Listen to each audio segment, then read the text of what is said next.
There is a kind of family that forgets you for 2 years, then finds you in 48 hours the day your name shows up next to the right dollar sign. I'm Tracy Langley, 35, and I run a design studio in Columbus, Ohio. For most of my adult life, my parents treated me like a rumor. They skipped my wedding. Then my mom saw one Instagram photo of the Porsche I'd bought myself, and suddenly she wanted a family meeting the next night. About my brother. About money that had somehow already become mine. I showed up. I showed up with a surprise. By the end of that night, 2 things were over. And a third thing, none of them saw coming, had just begun. Before we step into that living room, let me take you back to that Tuesday morning, the day my mother's name lit up my phone for the first time in 11 months. Our house sits in Clintonville, 15 minutes north of downtown Columbus. I bought it the year I turned 30, a 1942 bungalow with original oak floors I refinished myself on weekends. The kitchen smelled like cedar and the cinnamon candle Ethan always lit before he made the coffee. On my left ring finger sat the plain gold band my grandmother had pressed into my palm the week before she died. Her name was Ruth. She was the only one in that family who ever asked what I wanted before telling me what I needed. Langley and Company, my studio, was in its 8th year. 12 employees. We'd just signed a 3-phase contract with the Westin to restore a heritage ballroom in Cincinnati. The press release went out that Monday. My mother never called about the press release. She called about a photo. 2 weeks earlier, I'd turned 35. I bought myself a 911 Turbo in a color called chalk. I sat in the driveway and cried for about 6 minutes, not over the car, but because the quiet 10-year-old girl who used to ride in the back of my dad's Buick with the groceries finally knew she was safe. Ethan took one picture. I posted it to Instagram with 2 words: earned it. The folder in the drawer wasn't a revenge plan. It was a 501c3 filing. Margaret Holloway, my attorney of 9 years, had drafted the Articles of Incorporation in January. I'd signed them. The seed money, $250,000, was already sitting in a segregated account at Huntington National. The fund had a name. It had a mission statement. It had bylaws. What it didn't have yet, on the morning my mother called, was its first recipient. I'd left that line blank on purpose. I wanted to write the name by hand, in front of people, while they watched. I closed the drawer. "Is that her?" Ethan asked, tying the last loop of his tie. "That was her." "You okay?" "I'm ready." Some childhoods you only understand in the rearview mirror. Derek is 3 years older. He rode shotgun. I rode in back, between the grocery bags and the dry cleaning. Every trip. My mother would turn around to hand him a juice box, and I'd hold the eggs. I didn't know it was strange. When you're 7, you think every family arranges itself that way. On Derek's 16th birthday, my father handed him the keys to a blue Honda Civic with 80,000 miles and a dented fender. The 3 of us ate ice cream cake in the driveway. Pictures in the album. On my 16th birthday, my mother said, "You don't need a car, Tracy. Girls don't have to drive very far." My Aunt Marlene was there. She nodded like it was wisdom. The acceptance letter came the spring of my senior year. Rhode Island School of Design. Fine Arts, illustration, with a minor in architectural drawing. I read it on the porch with my hands shaking. Tuition and room and board was about $22,000 a year. My parents looked at the envelope and then at each other. My father said, "Art won't pay a mortgage, sweetheart." My mother said, "We already committed to Derek's MBA. We can't do both." Derek got his MBA at Ohio State, paid in full. 2 years of it. He finished in the middle of his class and went into car sales for 5 years. Then the first auto shop, then the second auto shop. You know the rest. I went to Ohio State too, on a merit scholarship that covered about 60%. Interior design. A practical major, my father called it. A useful one. I loved it, eventually. I did. There's a difference between what you love and what you were going to love. My professors were kind. RISD was the road not taken, and for 15 years I pretended I'd never looked down it. The fund in my drawer had the name of that road on it. We sent the wedding invitations 6 months out. My mother RSVP'd yes on the little card with a fountain pen. My father signed his name below hers.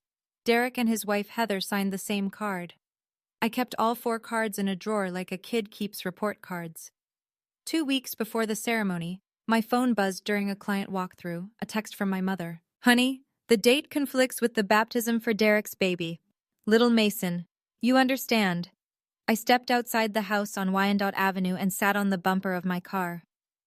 The baptism was at 10 in the morning. Our wedding was at 5 in the afternoon. They had 90 miles of highway between them and 7 hours in between. I typed back, "You can do both."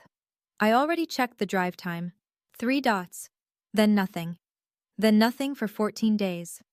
On the morning of my wedding, my mother posted 27 photos from the baptism party to Facebook. Little Mason in a white gown, my father holding him, Aunt Marlene captioning hearts under every picture. Family is everything. Aunt Marlene wrote that twice. My 3 bridesmaids walked me down the aisle between them. 43 chairs faced the pergola. 2 of them, front row, aisle side, had small ivory envelopes on them with my parents' names. Ethan had insisted, just in case. I didn't look at those chairs during the ceremony. I looked at Ethan. His hands were a little cold. Mine were steadier than I expected. I danced once with my father-in-law. He's a plumber from Toledo. He said, "Tracy, today you joined a family that shows up." I didn't cry that night. I cried 4 days later in the shower. Then I decided 2 things. I would never reach out first again, and whoever wanted me in their life after that day would have to come find me. I'd forgiven them on the honeymoon. The problem was simple. They'd never asked to be forgiven. They'd just asked for more. By 8:15 I was on the phone with Margaret. Her assistant put me through before I finished my second sip. "Something happened," I said. "My mother called. She never calls." "Tell me." I told her. The family meeting, the 2-year silence, the Porsche picture. Margaret was quiet for about 10 seconds. I could hear her typing. "Tracy, I'm going to run something. Give me 5 minutes." Those 5 minutes I spent staring at the magnet on the fridge, a little ceramic peach from a trip we'd taken to Georgia. Abby had given it to me, my 17-year-old niece, the only person in the Langley bloodline who remembered my birthday without being prompted. Margaret called back. "First Federal, 2 weeks ago.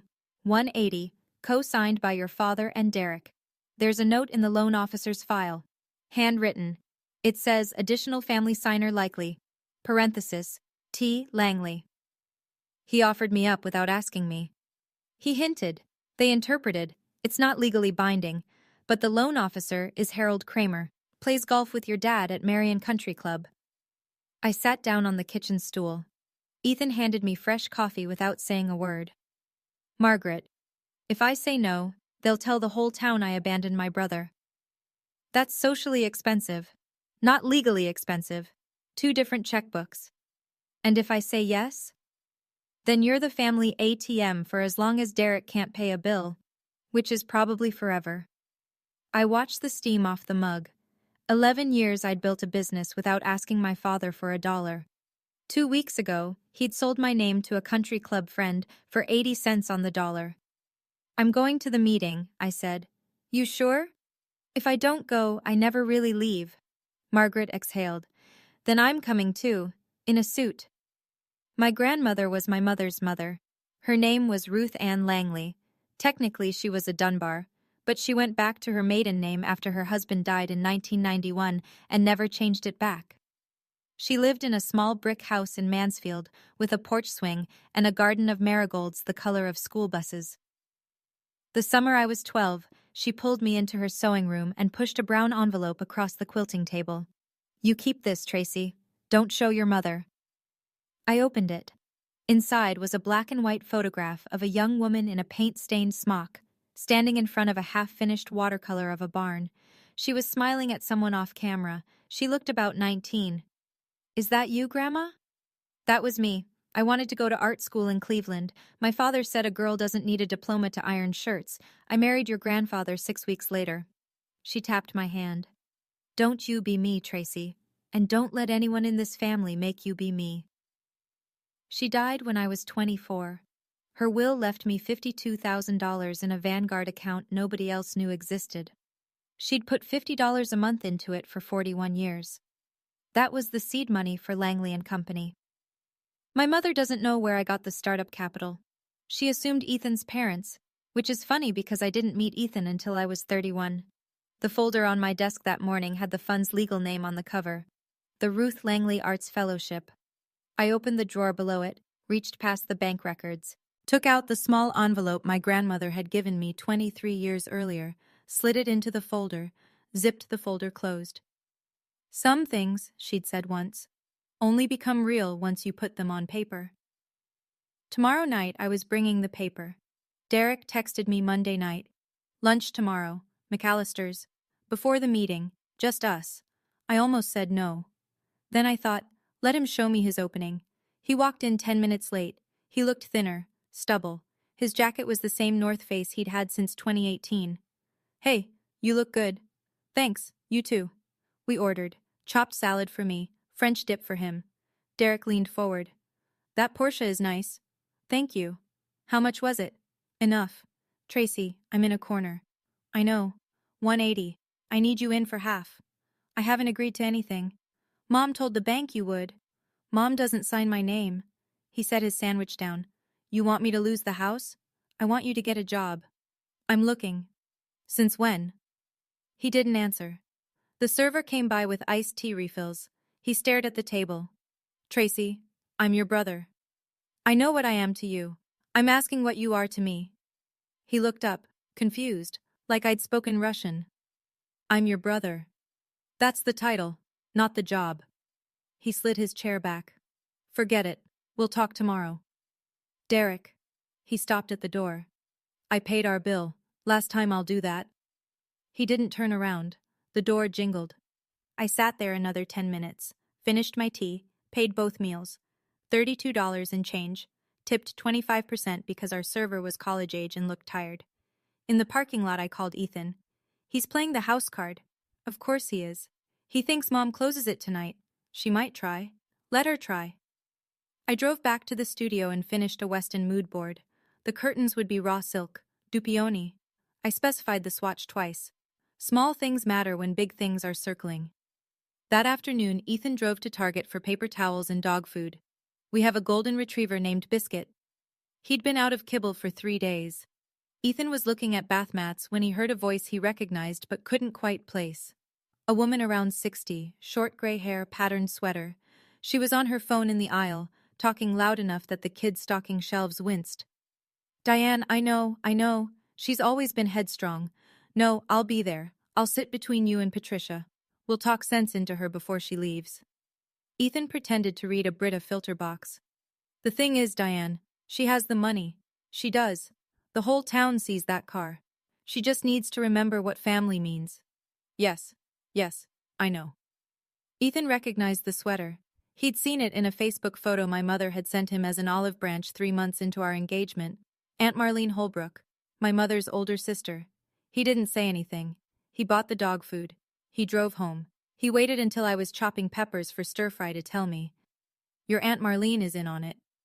I figured. She's sitting between Patricia and your mom, for optics. Patricia the neighbor. I set the knife down. So it's not a family meeting. It's a sentencing. I laughed. A short one, not a happy laugh.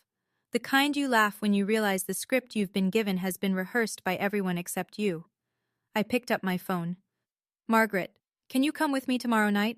As counsel, not as a friend. I need the title. Suit or blazer? Suit. Pearl earrings. The intimidating ones. See you at 6. I hung up. Ethan was smiling. What? You're not going to cry tomorrow? I cried enough in 2023. Wednesday after school, I picked Abby up in the Porsche. Not to show off. The Civic was in for an oil change and I'd already promised her ice cream that week. She climbed in and whistled. Aunt Tracy, this car is obscene. I know. My dad is going to lose his mind.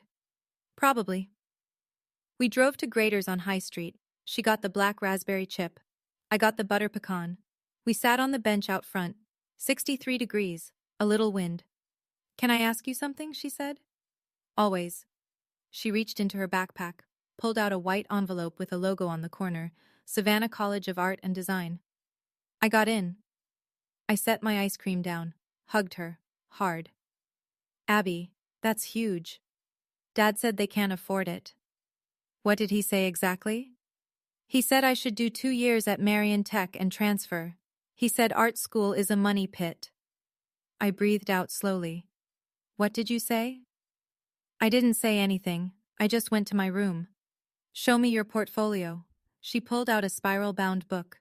24 pages of watercolors, landscapes, a self-portrait in blue washes, a study of her grandmother's hands, my mother's hands, bent over a rolling pin.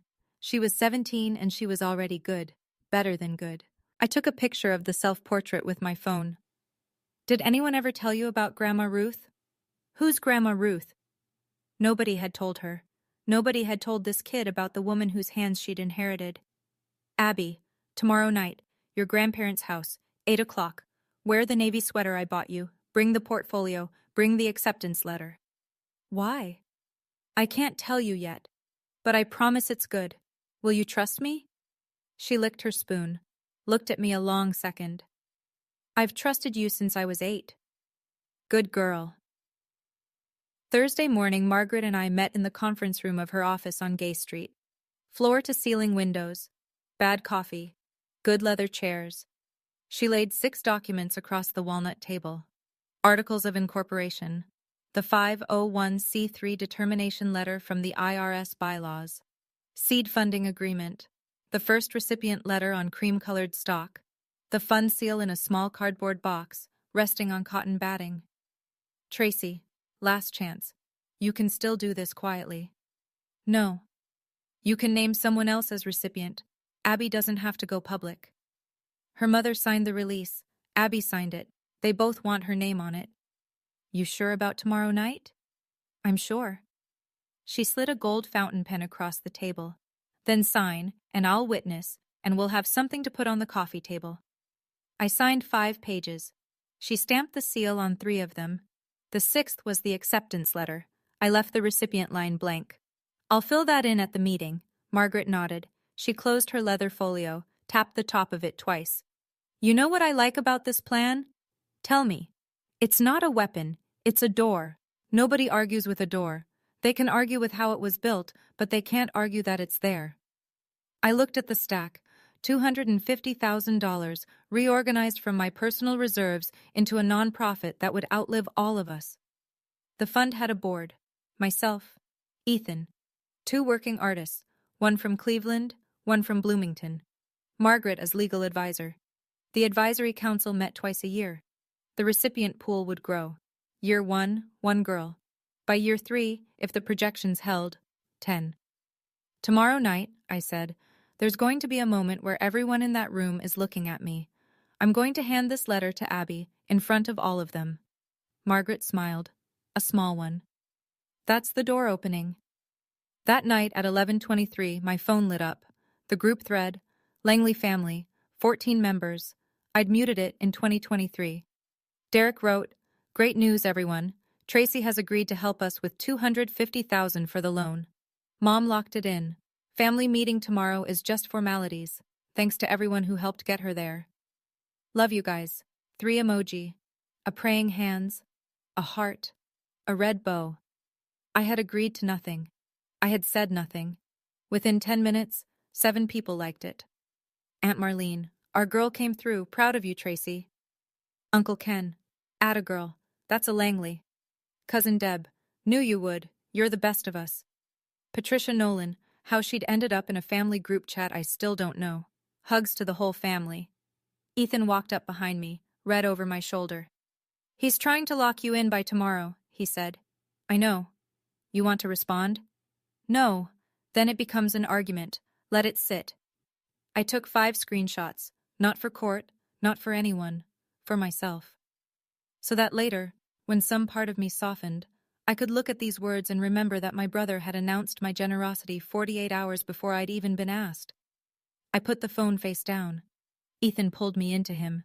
You can still skip the meeting. No, I can't. Why? Because if I don't walk through that door myself, I'll be 60 and still thinking I should have. He kissed the top of my head. Okay. What do you need tonight? Nothing. Cereal and a bad movie. We ate Honey Nut Cheerios standing at the kitchen island, watched 20 minutes of a movie neither of us was paying attention to. I slept 6 hours. I woke up calm, That was the surprising part. I was calmer than I'd been in years. Marion is 93 miles from our driveway. We took the Porsche. Ethan drove. I sat in the passenger seat with the folder on my lap, my knees bouncing a little. Margaret rode behind us in her own car. Older black Audi. She liked the independence.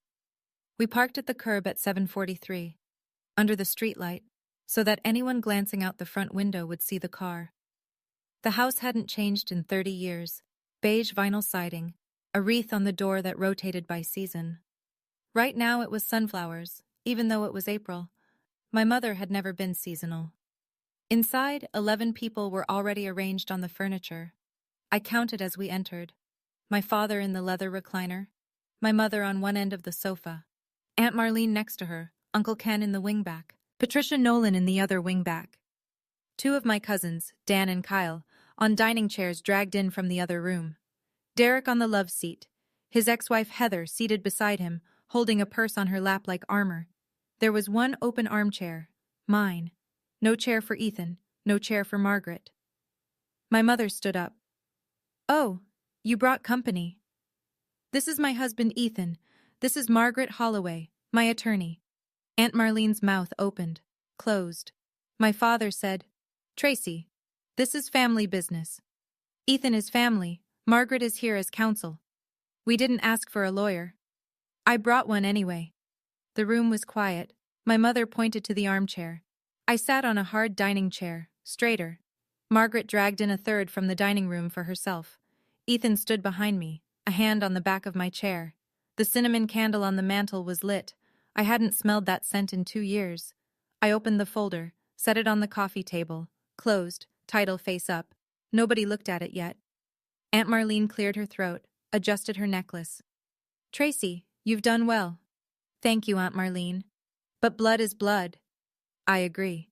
Your brother's in trouble." "I know. 250 is fair." "Who told you that number?" "Derek." "Did anyone ask me?" "Honey, we're asking now." My father leaned forward. "Tracy, don't interrupt your aunt." "I asked a question, Dad." Patricia spoke up. "Sweetheart, this family raised you." I didn't look at her. "Mrs. Nolan, what is your role here?" I'm a long-time friend." "Of whose?" "Your mother's." "Then this isn't family business, it's a neighborhood meeting." My mother's jaw tightened. "Tracy, don't embarrass me." "Mom, I haven't embarrassed anyone yet." Uncle Ken coughed. "Let's stay calm." "I am calm." My father spoke again. "Tracy, the family has discussed it. Without me. We knew where you'd land." "You assumed where I'd land." 250 won't kill you." 250 isn't the number in question, Dad." "What do you mean?" "We'll get there." Aunt Marlene tried again. "Tracy, think of the kids, little Mason, little Piper." Piper was Derek's younger daughter, 6, sweet kid. I sent her a birthday card in February. Derek had never mentioned it to me. I'd found out from Heather in a thank you text. "I think about them often, Aunt Marlene." "Then do the right thing." "I plan to." The room shifted. Small shift. A shift. I felt Ethan's hand tighten on the back of my chair. Just once. A squeeze I recognized. It meant, "I'm here. I'm not talking yet. But I'm here." Margaret opened her leather folio. Didn't pull anything out, just opened it. Even that small gesture changed the temperature of the room. Derek finally spoke. "Can we just get to the terms?" "Derek," I said, "you posted terms to the group chat last night, remember?" He went red. My mother pivoted. She was good at pivots. "Tracy, I want to remind you. Mom woke up at 4 every day. I packed your lunches." "You did. Thank you." "I sat up when you had strep." "You did." "I drove you to gymnastics every Saturday for 6 years." "I remember." "So after everything I've given you, you come into my house and humiliate me?" "Mom, have I raised my voice?" "Don't be smart with me." My father cut in. "Tracy, you have almost no experience being an adult in this family." That one hit sideways. Ethan shifted behind me. I put my hand up without turning. "Dad, I've been an adult in this family since I paid my first semester of tuition. That was 17 years ago." We would have helped. You chose not to. Don't rewrite history. I don't have to rewrite anything. I was there. Derek jumped in. She's got that Porsche. This isn't a real hardship. Ethan spoke. First time. Quiet. I'd like to ask a question, if nobody minds. My mother waved a hand. Go ahead. In the last 3 years, has anyone in this room asked Tracy about her company? Silence. A long one. 9, 10 seconds. Nobody raised a hand. Nobody opened their mouth. Uncle Ken finally said, We knew she was doing well. That's not what I asked, Ethan said. His voice was still soft. I asked if anyone asked her. About the work. About a client. About a single project. Nobody answered. Patricia Nolan cleared her throat. Looked at her shoes. My mother said, Ethan, we're not on trial. I didn't say you were. I asked a question. I hear silence. I'll take that as the answer. The cinnamon candle flickered. Somewhere in the house, the old grandfather clock in the hall ticked once, loud. A car door slammed outside. Headlights swept the front window. My mother frowned. Who on earth? I stood up. That'd be the rest of the meeting. I walked to the front door, opened it. Abby was on the porch in her navy sweater, a folder against her chest, hair in a low pony. She looked 17 and 25 at the same time. Am I late? Right on time, sweetheart. I led her into the living room. Derek half stood. Abby, what are you doing here? Aunt Tracy asked me to come. My mother's voice went sharp. Grandchildren don't belong in grown-up conversations. I squeezed Abby's shoulder. Abby isn't a grandchild tonight. She's the reason I'm here. The room didn't understand yet. You could watch it on the faces. Aunt Marlene tilted her head. Patricia froze with her water glass. My father's eyes narrowed the way they did when a car part didn't fit. I walked to the coffee table, opened the folder, took out the thick cream document on top, set it face up so everyone could read the header. The Ruth Langley Arts Fellowship. My mother's face went white. Actually white. She lifted a hand to her chest. Ruth, my mother. Your mother, I said, who left me $52,000 when she died, which became the seed money for my company, which became this. My father said, What is this? It's a scholarship fund, federally registered, 501c3, already operational. Derek leaned forward. How much is in it? $250,000, committed 8 weeks ago. He opened his mouth, closed it, opened it again. Wait, you mean the money you're supposed to give me? There is no money I'm supposed to give you, Derek. There's money I've already given. To who? I looked at Abby. She was watching me, calm, not afraid. I picked up the blank acceptance letter, picked up my pen. Abby, come sit next to me. She sat. The whole room watched, and I uncapped the pen. Let me pause here for just a second. I know some of you watching have been in a room like this, maybe not with a cinnamon candle on the mantel, maybe not with 11 people on the furniture, but with the same silent math running underneath. How much do I owe them for being born into this family? If this story has been useful to you so far, would you leave one word in the comments? Heard. That's all. I read every one of them. Okay, back to Marion, Ohio. Abby just sat down beside me, and I uncapped the pen. I read the letter aloud, slowly, clearly, the way you read a verdict. The Ruth Langley Arts Fellowship is pleased to confirm that its inaugural recipient is... I wrote her name across the blank line. Firm strokes. Abigail Rose Langley, 4-year full scholarship to the Savannah College of Art and Design. Total value, $176,000, effective fall semester. I signed. Margaret leaned forward, opened her folio, took out the small brass seal, pressed it to the paper. 2 sharp impressions. The embossed seal of a nonprofit foundation my family had never heard of until 30 seconds earlier. I handed the letter to Abby. You got into SCAD, sweetheart. Now you get to go. Abby's eyes filled. She didn't sob. She pressed the letter to her chest with both hands, like it was a baby bird. Derek stood up. Hold on. Abby is my daughter. She's your daughter. She's my niece. I'm allowed to support her. You didn't ask me. I asked Heather. She signed a release 2 weeks ago. Heather, on the love seat, raised her hand slightly. I did. Derek turned on her. You didn't tell me. No, Heather said. I didn't. My mother was still staring at the letter. Ruth. You used Ruth's name. She's the reason the fund exists, Mom. She saved $50 a month for 41 years. She told me not to become her. I'm making sure Abby doesn't either. You used my mother's name without asking me. I used my grandmother's name, with her blessing. I have a letter from her in that folder too. My father's hands were gripping the arms of the recliner. Tracy, what about the bank? I turned to him, calm. We'll get to the bank, Dad. My father straightened his spine. He'd been a shift foreman at General Motors for 32 years. He knew how to stand up. Tracy, your mother and I co-signed your brother's note. The bank is counting on you. The bank is counting on me without my consent, Dad. I'm your father. You are. That creates an obligation. Not a financial one. He looked at Margaret. Margaret set her leather folio on her knees. Mr. Langley, I pulled the first federal paperwork yesterday. The co-signers on record are you and Derek. Tracy is not on any document. The bank has no legal claim on her.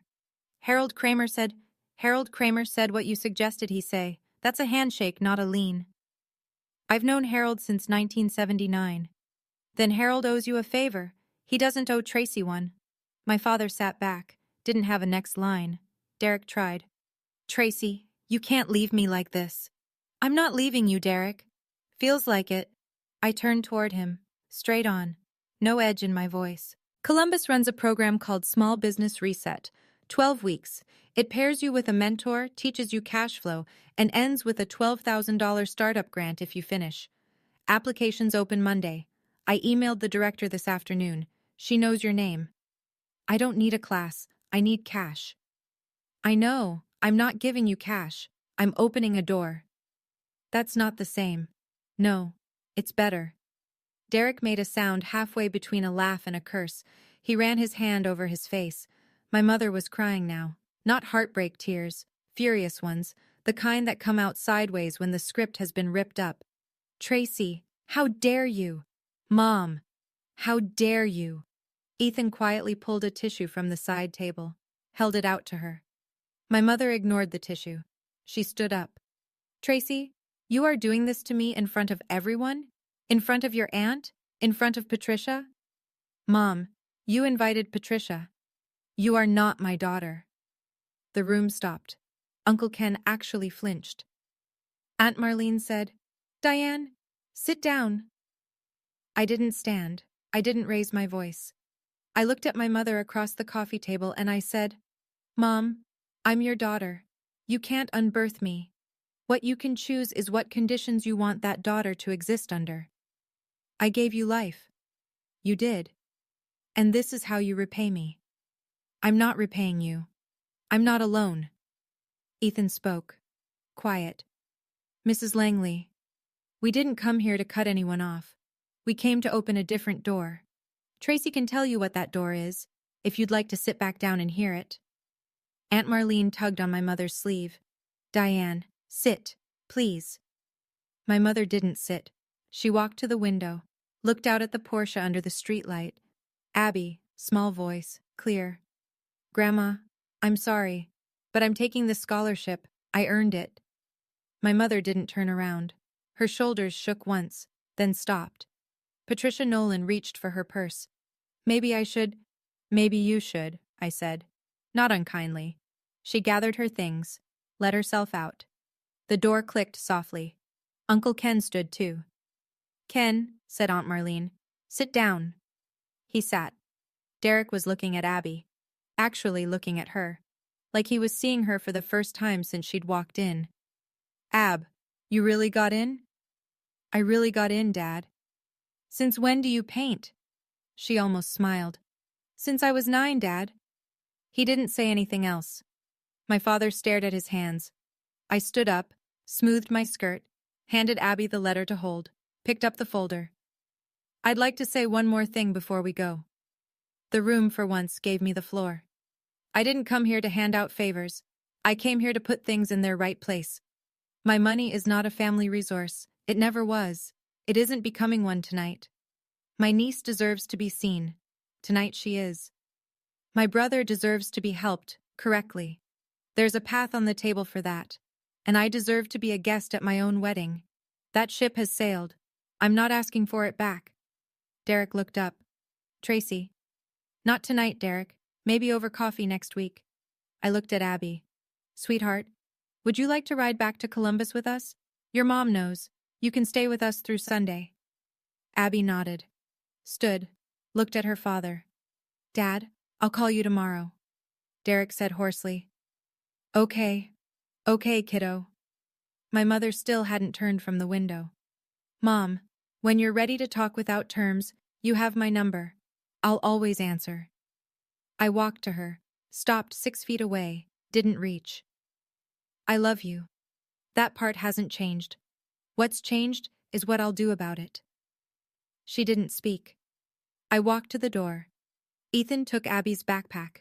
Margaret followed. My father watched us from the recliner but did not stand. Outside, the night was cool. The Porsche hummed when I unlocked it. Abby climbed in the passenger seat. Is it okay if I sit up front, Aunt Tracy? Abigail rose. You have always been the front seat kid in this family. Nobody just told you. She laughed, then cried a little, quietly, into the sleeve of her sweater. We drove the first 40 miles in silence. Then Ethan reached back from the driver's seat and squeezed my knee, and the three of us started to laugh. I wrote the post at 5:30 in the morning, in the kitchen, in my robe, with Biscuit asleep on my foot. 600 words. No names mentioned except my grandmother's and Abby's. I wrote about Ruth Ann Langley, and the $50 a month for 41 years, and the young woman in the paint-stained smock who had wanted art school in Cleveland. I wrote about the fund's mission. I wrote about the first recipient. I attached the photograph of Abby at 16, a watercolor of a blue heron propped against her knee. I hit post at 6:02. I drank my coffee. By 10 a.m., the post had 400 shares. By 1, the Columbus Dispatch had emailed asking for a phone interview. The reporter's name was Cristina Fuentes. She was kind. She asked good questions. By Friday, the piece ran. Local designer launches $250,000 arts fellowship in honor of grandmother. Above the fold on the City Life section, Abby's photo beside mine. 47,000-page views by Sunday. The fund email inbox held 18 applications by that evening. A 20-year-old illustrator in Dayton. A sculpture major's mom writing on her daughter's behalf from Akron. A 19-year-old film student in Cleveland. All women. All from the Midwest. All of them, in their cover letters, saying some version of the same sentence. No one in my family believes this is a real career. Aunt Marlene texted me at 3 on Friday. Tracy, I owe you an apology. I didn't know the whole story. I should have asked. I'm sorry. I read it twice. Then I wrote back. Thank you, Aunt Marlene. I appreciate that. We can talk next time you're in Columbus. I didn't write back in the family group chat. I muted it for another 90 days. Derek texted me at 4:17 that afternoon. I called the small business reset number. They have an intake Friday. I'll be there. I wrote back one word. Good.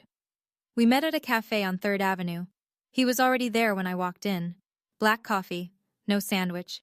He looked 10 pounds lighter than at McAllister's. He didn't ask for anything. I did the reset intake, he said. They gave me a workbook. Good. It's a lot of cash flow spreadsheets. Those will save you. He took a breath. Tracy, I owe you an apology. I waited. The wedding. I didn't skip it because of the baptism. I figured. I was mad. You had your life together. I was going through the divorce. I couldn't stand in a garden watching you get what I was losing. That's honest, Derek. I've been sitting with it. Since Tuesday. It's ugly. It is ugly. Thank you for saying it. He turned his cup in his hands. I don't know how to be a better brother. Nobody taught me that one. I don't have to be your teacher, but I'll send you the number of a therapist in Columbus. His name is David Brennan. He's good. I'll cover your first 3 sessions. After that, you're on your own. Tracy, you don't have to. I'm doing it for me, not you. I'd like a brother I can call at Christmas. He looked at the ceiling, blinked hard, Then he pulled a white envelope from his jacket pocket, slid it across the table. "What's this?" $500. You paid for lunch at McAllister's. You paid for 2 lunches, actually. I owe you more. I'll owe you the rest. But this is a start. Derek. Take it, Tracy, please. I need to be able to hand you money instead of ask for it. I took the envelope, put it in my bag. Call David Monday. Will do. He stood up, left me his coffee unfinished. I sat there another 10 minutes. Drank it for him. 6 weeks after the meeting, my mother texted me. Tracy. I was wrong. Can I come see you? I'd like to meet your husband properly. I read it twice. Showed Ethan. What do you want to do? I don't know. I want to say yes, but I don't want to say yes for the wrong reason. He kissed my temple. Then give yourself a few days. I took 4. On the 5th day, I wrote back. Mom. Yes, with 3 conditions. 1. No conversation about Derek. 2. No conversation about money. 3. Ethan sits at the table. She wrote back inside an hour. Agreed. Can I bring the oatmeal cookies you liked as a girl? I hadn't eaten those cookies in 30 years. When I was 10, they were the cookies my mother made for Derek's lunchbox. She gave me the broken ones from the bottom of the jar. I wrote back. Sure. Saturday she came. Tupperware in her hands. She wore a cardigan I'd never seen. She looked smaller than I remembered. Not thinner. Smaller, the way people get after a hard year. Ethan shook her hand. Made tea. Asked her about her years in the 2nd grade classroom. She told a story about a kid named Joey who'd memorized every state capital by Halloween. She was good in that story. You could see the teacher she'd been. She didn't bring up Derek. She didn't bring up money. Before she left, standing by the door, she reached and hugged me. Her arms were thinner than I remembered. She didn't say anything, neither did I. Afterwards, Ethan said, How do you feel? I don't know yet. I cried that night. Not for her.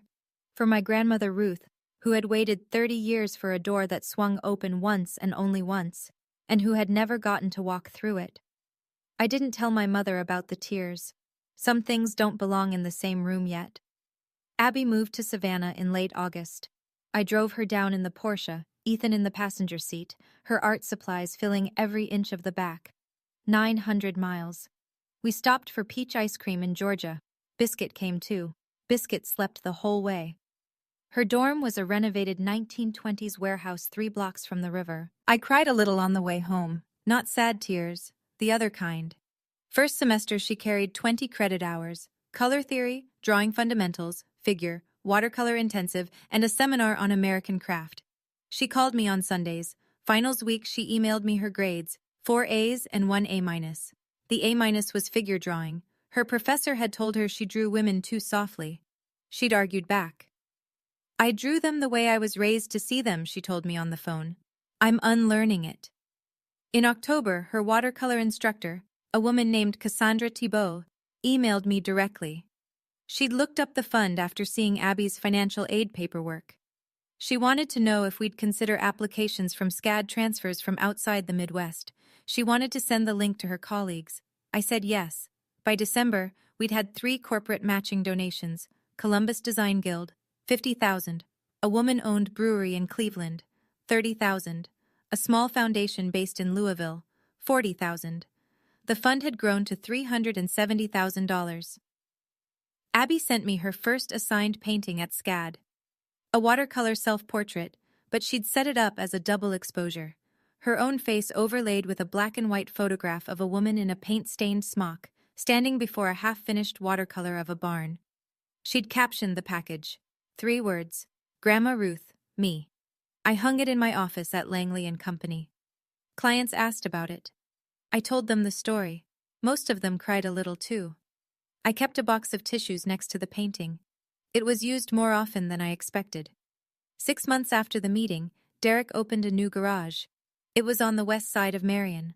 A single bay, a used lift, a hand-lettered sign. Langley Auto Service. 2 younger mechanics he'd hired from the community college. He'd passed the Small Business Reset program in October. The $12,000 grant had gone toward a compressor and insurance. He'd moved into a 2-bedroom rental. His kids stayed with him Tuesday through Saturday. Mason had his own dinosaur sheets. Piper slept with a purple unicorn nightlight. I knew those details because Derek sent me a picture of their rooms the week he moved in. He was still seeing David Brennan, the therapist. He'd paid for months 4 and 5 himself. He hadn't asked me for anything else. The $180,000 loan was still on the books. My father was paying it down from his pension, $250 a month. At that rate, it would outlive him. It was his debt to carry. I wasn't involved. Thanksgiving that year, Derek drove up to Columbus, brought a pecan pie, bought the pie himself from a bakery in Marion, didn't pretend he'd made it. Ethan and I had invited 8 people, Margaret and her wife, 2 of my employees who didn't have family in town, Abby, home for the break, Heather and the kids. Derek had asked if Heather could come, because the kids wanted their mom there. I'd said yes. Heather had said yes. It was a strange table. Good strange. Derek raised a glass after the turkey was carved. He cleared his throat. He was nervous. I could see his hand shaking a little. "To my sister," he said, "who didn't give up on me, even though she had a lot of reasons to." Nobody said anything smart or witty. We just drank. Piper asked for more mashed potatoes. Biscuit begged under the table. Ethan passed the cranberry sauce. It was, I think, the first Thanksgiving of my adult life I hadn't dreaded. 4 months after the meeting, I got a letter in the mail. Handwritten, 6 pages, yellow legal paper. His ballpoint leaned hard to the right, the way it always had. My father had never written me a letter. He told me about his father, a man named Harold Langley, who had worked at Marion Power Shovel for 34 years, and who had beat my father with a belt twice a week from the ages of 8 to 14. He told me that when he'd left home at 17, he'd promised himself his own children would never be afraid of him. He wrote, "I kept that promise. I never raised a hand. I thought that meant I was doing it right." Then he wrote, "There are other ways to push a child aside. I didn't see them. I see them now. I'm sorry, Tracy. I don't expect anything back. I just wanted it written down. So you'd have it. In your own handwriting file. I read it twice. Then I put it in the small fireproof box in my office closet, next to the envelope my grandmother had given me when I was 12. The old black and white photograph. The folded obituary from the Marion Star. I didn't write back. I may never write back. Not because I don't want to. The letter didn't ask for a reply, and I wanted to honor what it actually was. A deposit, not a transaction. I told Ethan about it at dinner. "What are you going to do?" he said. "Nothing. For now." "Is that okay with you?" "Yes. Some apologies don't need a receipt. They just need to be received." I ate my pasta. The light through the kitchen window was the kind of amber you only get in late October. Ethan poured us both a second glass of wine. Biscuit chewed a rubber squeaker on the rug. The box in my closet was a little heavier than it had been that morning. The second year of the Ruth Langley Arts Fellowship opened applications on February 1st. By May, we'd received 340 applications from 22 states. The board, myself, Ethan, the 2 working artists, Margaret as counsel, met in a conference room at my office. We read every cover letter, every portfolio, every recommendation. We chose 4 recipients. Hannah Carr, 19, from a small town in eastern Kentucky, sculpture. Her grandfather was a coal miner. Her mother worked at Walmart. Hannah had been accepted to Pratt. Simone Williams, 24, from Cleveland. Illustration. Single mother, 1 daughter named Ayla. Going to Maryland Institute College of Art online while working nights as a home health aide. Jordan Parker, 20, from Bloomington, Indiana. Photography major at Heron School of Art. Estranged from family at 18. Worked 2 restaurant jobs for a year to save tuition before applying to us. And Marisol Ramos, 25, from a neighborhood on the east side of Cleveland. Mixed media. 2 kids. Going back to school after a 7-year break. We held a small public announcement in June at the Columbus Museum of Art. Invitation only. The mayor came. Christina Fuentes from the Dispatch covered it. I gave an 8-minute speech. I didn't mention my parents. I didn't mention my brother. I mentioned my grandmother. I mentioned the 4 young women at the front of the room. In the second row, I saw Ethan, Margaret, Abby, home for the summer, in a mustard yellow sundress. My staff, Heather, Derek's ex, who had volunteered to read applications that year. She'd been surprisingly sharp at it. She caught 3 hidden gems the rest of us had skimmed past. My mother wasn't there. I hadn't invited her, not out of cruelty, out of clarity. The event wasn't about us. At the end, all 4 recipients came up to the podium. Each held a cream-colored letter with the seal pressed into the bottom corner. Each had her own answer to the question, why this matters to me.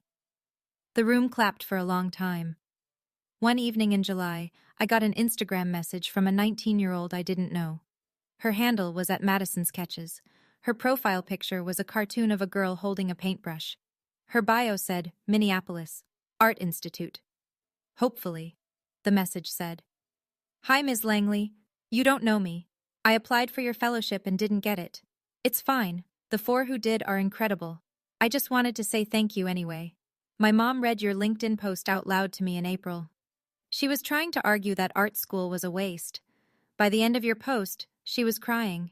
She still wasn't sure, but she stopped saying no. I enrolled at the Art Institute in Minneapolis in May. I start in August. I'm the first person in my family to go to art school. I wouldn't have had the courage without your story. I won't forget it. Madison. I read it 3 times. I wrote back. Madison. Thank you. You start in August. Would you keep me posted? I'd like to see what you make. She wrote back within an hour. Really? Yes, I'll send you things. I closed my phone, set it face down on the kitchen counter. Ethan was grilling on the back deck. I walked outside. He looked up. What? Nothing. Just something I needed to hear. You want to tell me? Later.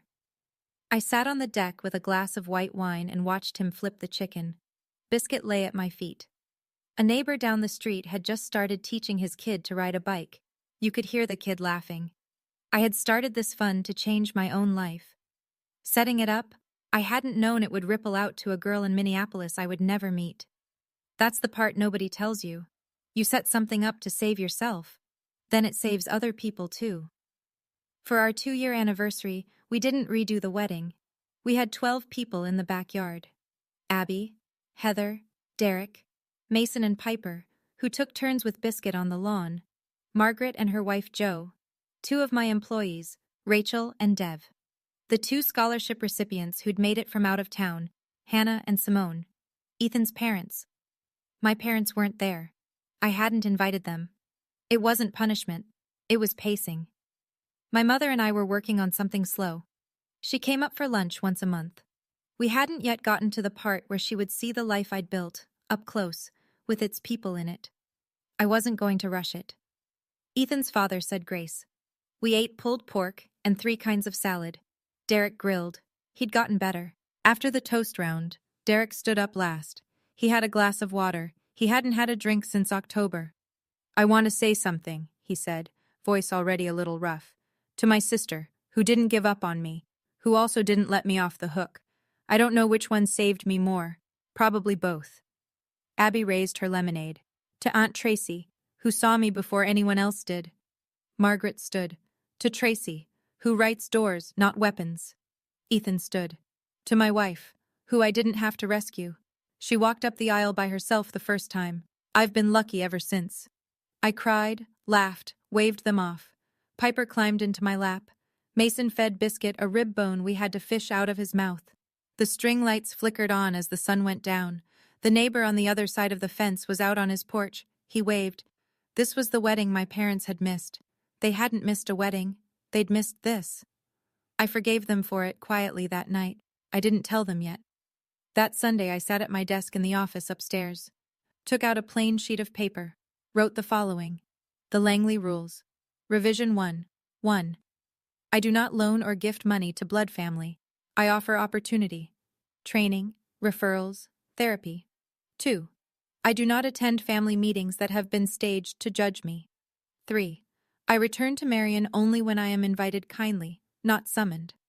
4. I am my mother's daughter and my grandmother's granddaughter.